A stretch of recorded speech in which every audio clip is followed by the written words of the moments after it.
विद्यार्थियों, real mentor में आप सबका हार्दिक स्वागत है। आज हम कक्षा 9 विषय हिंदी की पाठ्य पुस्तक क्षितिज के काव्य खंड का अध्याय 11 जिसका शीर्षक है सेवैये और इसके कवि है रसखान का अध्ययन करने जा रहे हैं।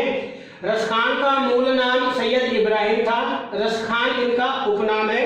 इनका जन्म 1548 में और निधन सन 1628 में हुआ था।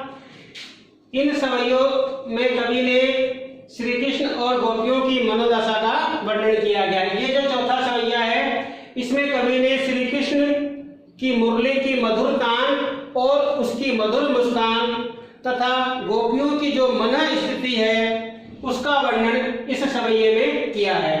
श्री कृष्ण, अब इसका जो संकेत है, काननी दे अमरी रहीगो और न जई है न जई है।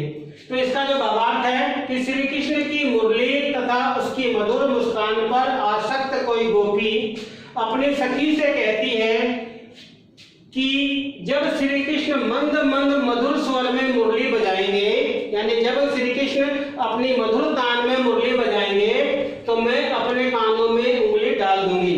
अब कानों में उंगली डालना यानी कि कानों को बंद कर लेना ताकि कोई बाहरी ध्वनि सुनाई न दे। इसका भी कारण क्या है? ताकि मुरली की मधुर तान मुझे अपनी ओर आकर्षित न कर सके। अब गोपी कान में उंगली इसलिए डालना चाहती है ताकि श्री कृष्ण की जो मुरली की मधुर तान है वह गोपी को उसकी ओर आकर्षित न कर सके।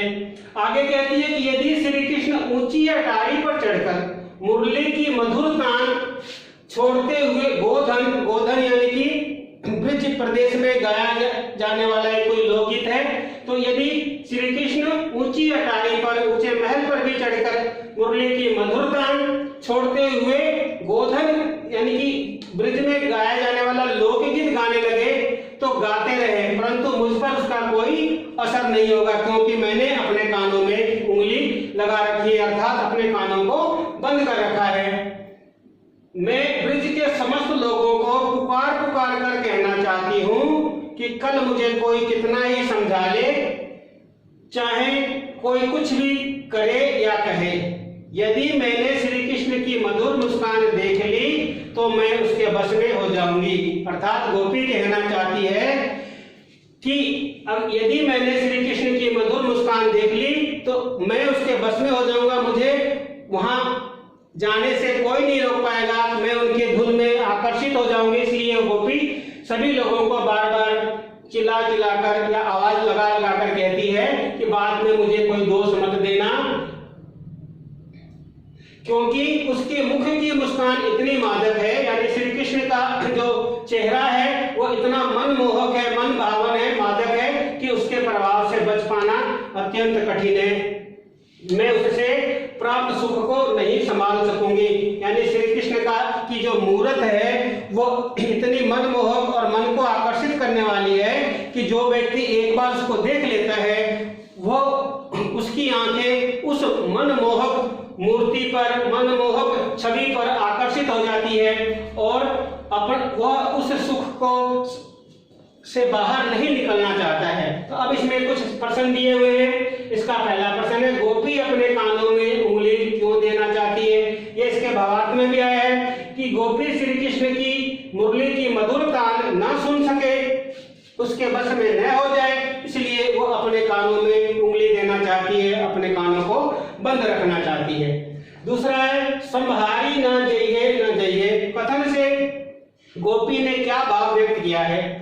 तो इस कथन द्वारा गोपी ने भाव व्यक्त किया है कि मुरली की मधुर तान तो सहन हो सकती है, परंतु श्री कृष्ण की मधुर मुस्कान से वो स्वयं को संभाल पाना बहुत कठिन है।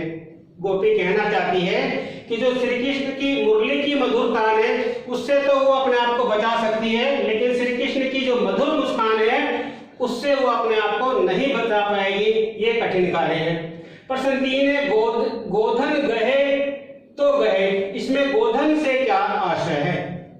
तो गोधन शब्द गायों के लिए भी प्रयोग किया जाता है, गायों को भी गोधन कहा जाता है, परंतु इस प्रसंग में गोधन का आशय ब्रज प्रदेश में गाया जाने वाला एक लोकगीत से है। इसका चौथा प्रश्न है, टेरी कहो कथन से गोपी क्या कहना चाहती है? तो गोपी कहना चाहती है कि अब उसे श्री कृष्ण की मोहक मुस्कान के वश में होना ही पड़ेगा।